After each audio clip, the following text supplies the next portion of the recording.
Got him. Hey, what's up, y'all? Here in the Biloxi Marsh again. Really fishing for whatever's biting today. I've got an extremely low tide. Water temps are about 54. Air temps are about 54. But also I know that there's a real strong wind coming in about 3 hours. So I gotta make this happen fast.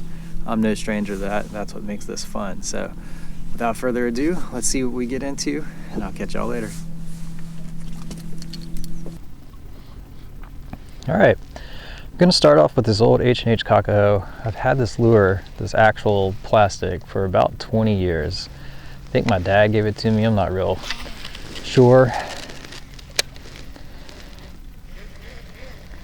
Choosing this one because I expected the water clarity to be not super great, but I have been pleasantly surprised. I'm guessing the water I'm in right now is not very deep. It's not really what I want to fish. What I want to fish, you can see right in front of me, it's a big tide line coming, and that's the real deep water right there. That's what I'm going to target. I'm just kind of letting myself drift in.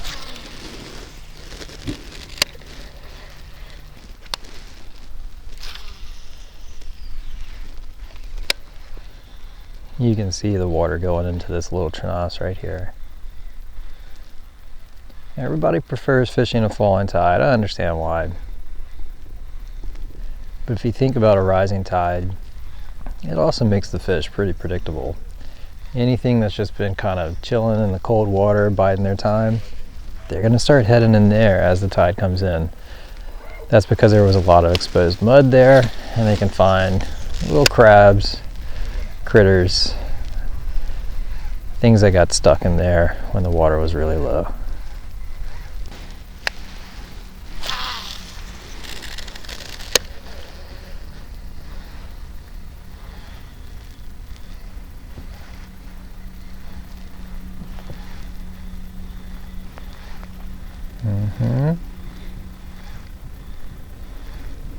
They're here.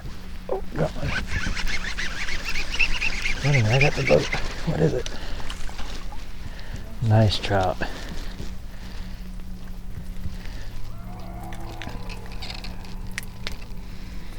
I can't believe I caught this one. I mean, when he hit, he ran right at the boat. All right.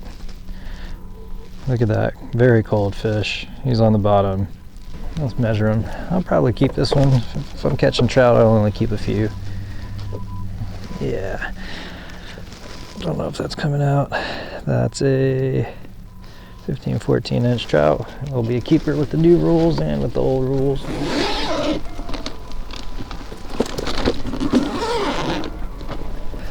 Okay, I hope I didn't blow up the spot.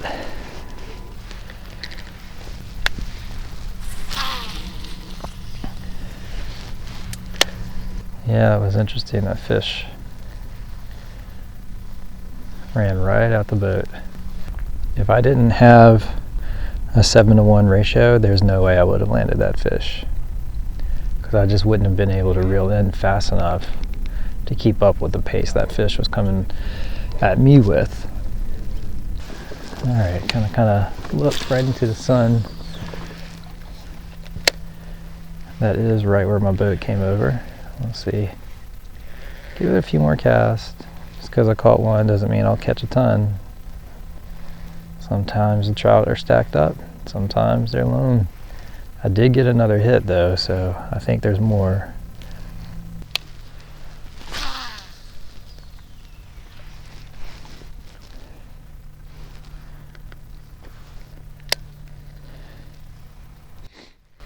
If I don't catch anything on this cast going with the tide, I'm going to switch to a heavier jig head.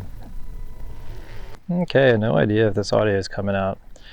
Going with the Matrix Green Hornet on a 3/16 jig head. I don't have another 1/4 ounce, that's why I'm going with that. I'm hoping my back is blocking some of the wind from the mic. Wind is very loud in my ears. I hope it's not too loud for you guys. Anyway, I switched to this Green Hornet, namely because I actually want to catch fish. I'm tired of trying new things. But this lure, I was around this area in very similar conditions to this, rising tide, around 50-degree water. And this was the lure. And the key to it, though, kind of a difficult technique, it was slow. You had to just let it sit on the bottom and then just pop it up. And it was almost as if whenever you'd pick it up, you just had a fish on.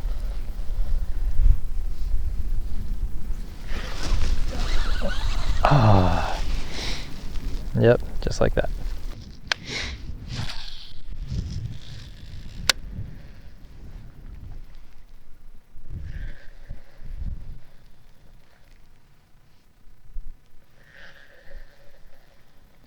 So what that wind coming out of east is going to do here, water's already rising, so it's coming in. The east wind is going to make it come in even faster. Oh, there's one. Got him. Wow, he was like barely even fighting.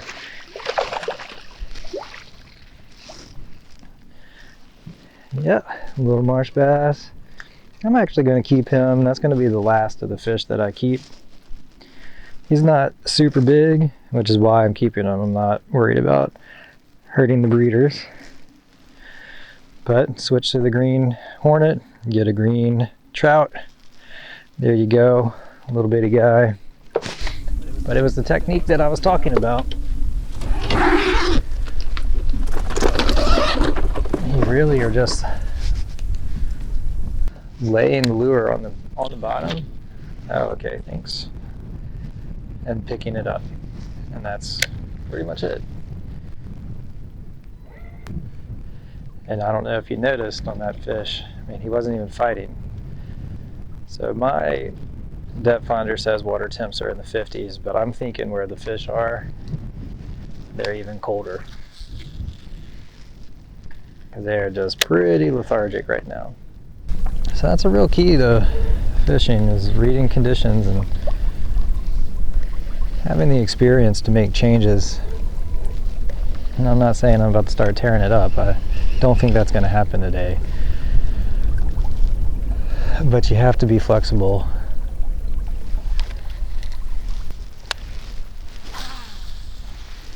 Even if you're like me and you hate, quote unquote, wasting time changing lures. Man, this water is so pretty.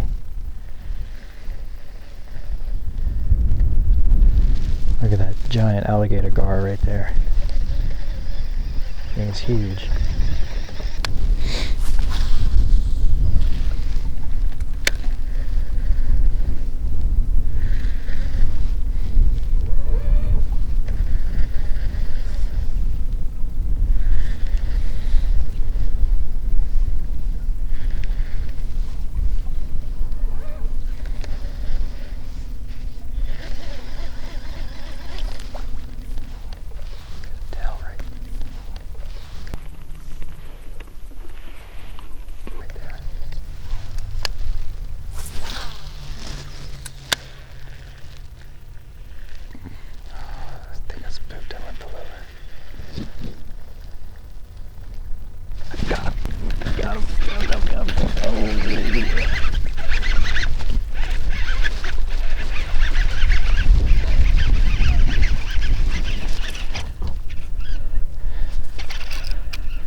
Heck yes. Love sight fishing redfish.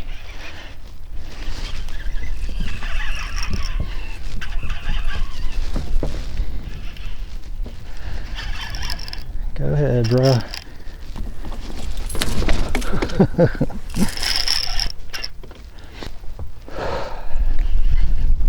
Oh, that's a pretty fish, man.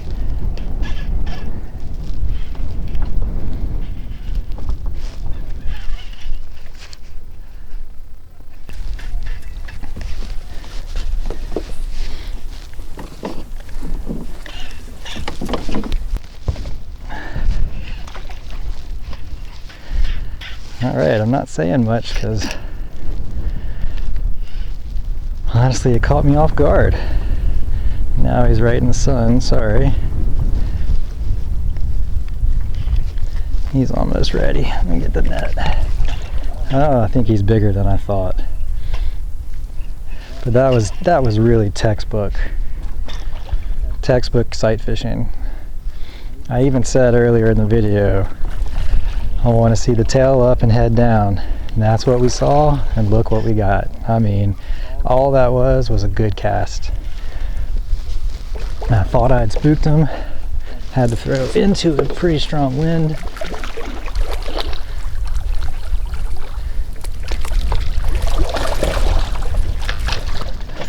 Got him. Oh man, look at the leeches on his belly. I'll help you out with that, my dude. That is a redfish. Let me just show the camera. And he's turned. Let's see how long he is. 26-inch red. Nice. All right, I'm gonna get my tag gear ready, put him back in the net. Oh, he got me pretty good. Good for you, man. That makes it fair.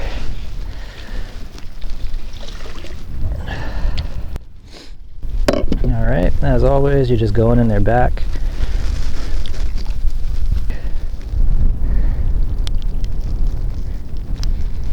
Sometimes it's pretty hard on the redfish. Get through their scales. Once you do, it's pretty easy. All right, man. Thank you for the fight.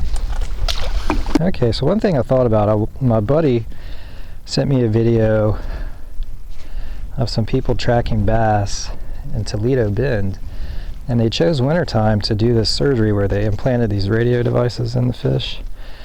Anyway, long story short, most of the fish died. And they thought that wintertime would have been a better time to do that because less bacteria and stuff like that in the water. Well, that got me thinking, I'm reusing this thing for every single fish. I'm probably spreading disease without realizing it.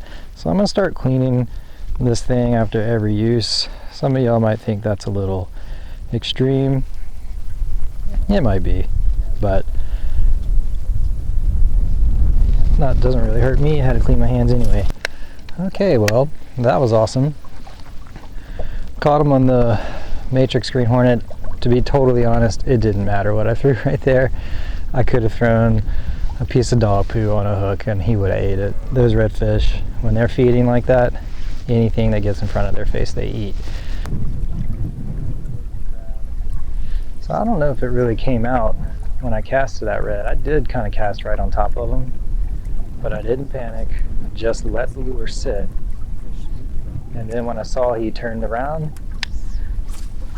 just gave it a little hop and that was it. All right, made a quick run. Gonna switch to the spoon mainly because I don't have a ton of time left. Wife and I have a date night tonight. Wow. Parents of a toddler getting some time alone. But also this wind, if you can hear it, which I'm sure you can, it is blowing a gale. I think actually it is technically blowing a gale. So I'm going to get into this small bayou. I'm hoping the marsh grass on either edge of me, bracketing me, will cut the wind down some. So these bayous, the banks are lined real thick with grass, which is great. It's exactly what you want.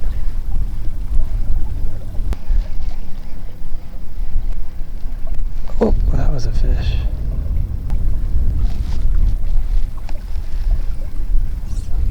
Got him. Oh, that's a red. Got him. Oh, that's just, yes, it's a red. Pretty good. All right, in my last video, holy cow. He's realized he's hooked now. In the last video I mentioned, if you know you got your lure past the fish and they didn't hook, you can just stop the lure. That is the beauty of this spoon. Oh my God, this guy is strong. Oh. But that's exactly what I did. I just stopped the presentation right in front of him, gave it a couple of little jumps, and he was on it, which is awesome. Red number 2 for the day, if I can land him. That's not a guarantee with this guy. Golly. So I only fish with 12-pound fluoro on my leaders because I fish very clean water most of the time. I think that's really, really important. I got to keep them out of that grass as much as I can. But it certainly changes things when you catch a fish of this size. Yeah, swim this way, bud. Oh, that's a big, big red. I may have to change my leader after him.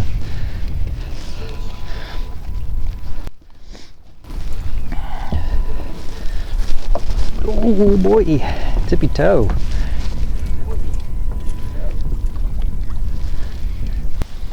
Make sure he's coming out. Oh, y'all will get to see him when I land him. Oh, my arm's gonna be sore after this guy. Man, he fought hard. I hope that comes out on the video. He just absolutely, when he realized he was hooked, he had enough. He was getting out of there.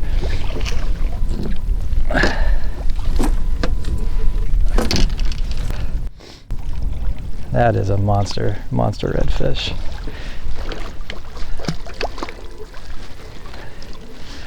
Good thing about him fighting so hard is he wore himself out kind of fast. Oh, he's heavy. That is going to be close to a personal best redfish for me. Look at this monster fish. The gold spoon, man, it's too good. 29 inches, 28 inches. Well, definitely not a PB, but still a big red. There we go.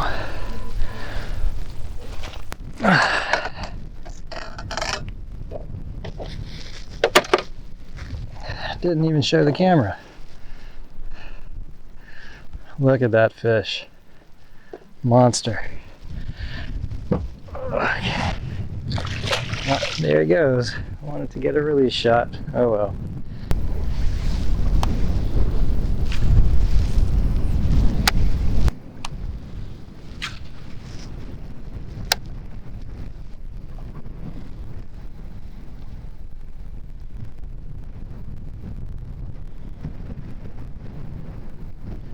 Alright, I see a bunch of birds diving over there, which is exactly where we're heading. Oh, I had a fish on that whole time. I had no idea.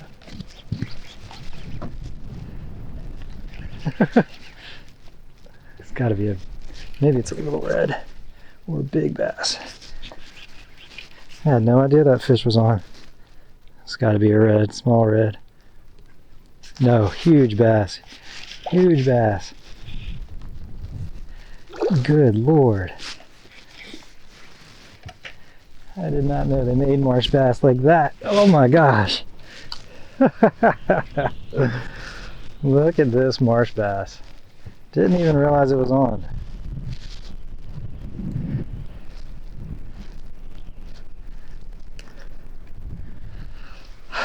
Whew.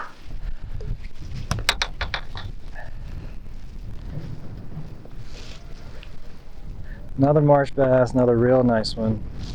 Let's measure it. I'm not going to tag this one. See if that's coming out. 15-inch marsh bass. See if I can get a release shot.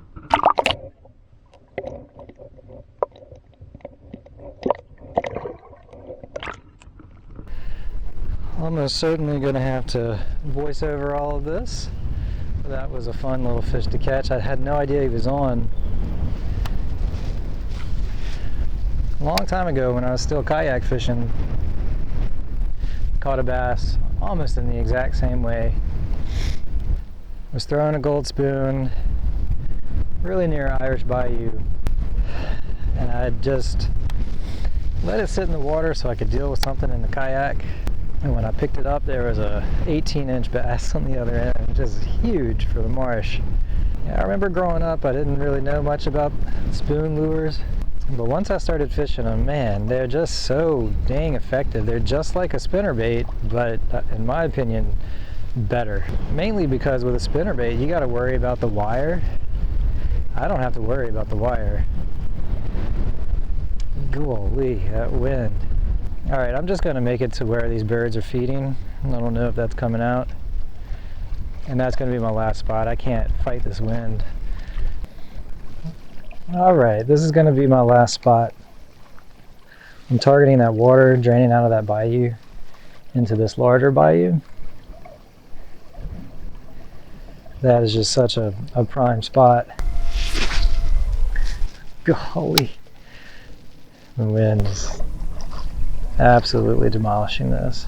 I'm going to give it 2 casts with the spoon, and then I'm going to switch to the Green Hornet, and I'm going to fan cast, and then that's going to be it.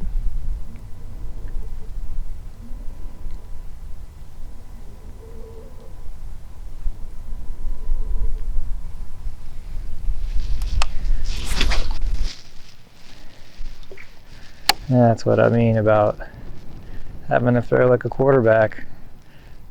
I aimed it for the middle of the grass.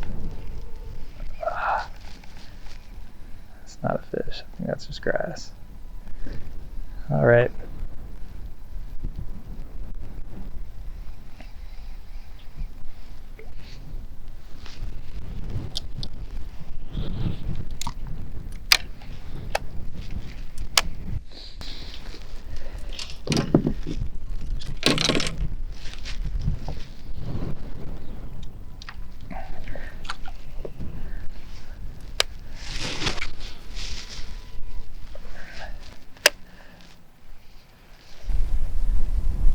Got him. I knew this spot would have a fish. Nice bass. And what about that lure change, huh?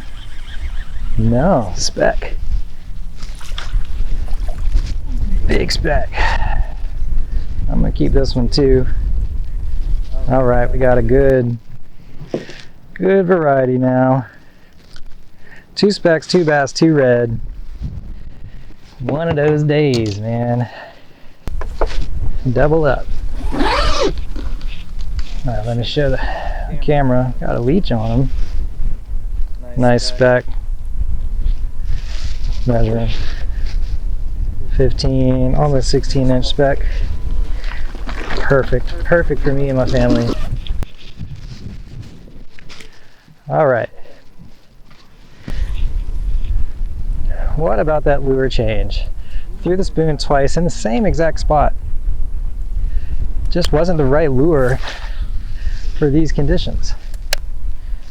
So, switch to this heavier jig head, gets it down to the bottom, which I know these fish are on the bottom because they're all covered in leeches.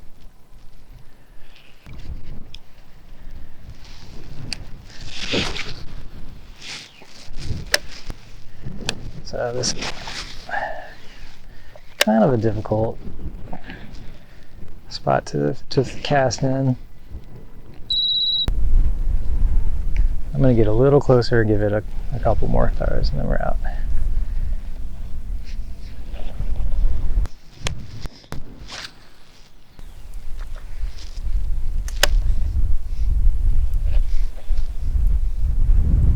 It would be nice to catch a different species. Get the slam, the real slam.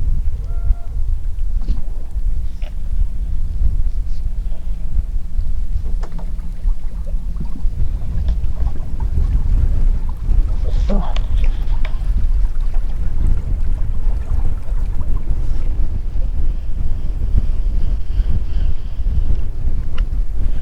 Okay, last cast.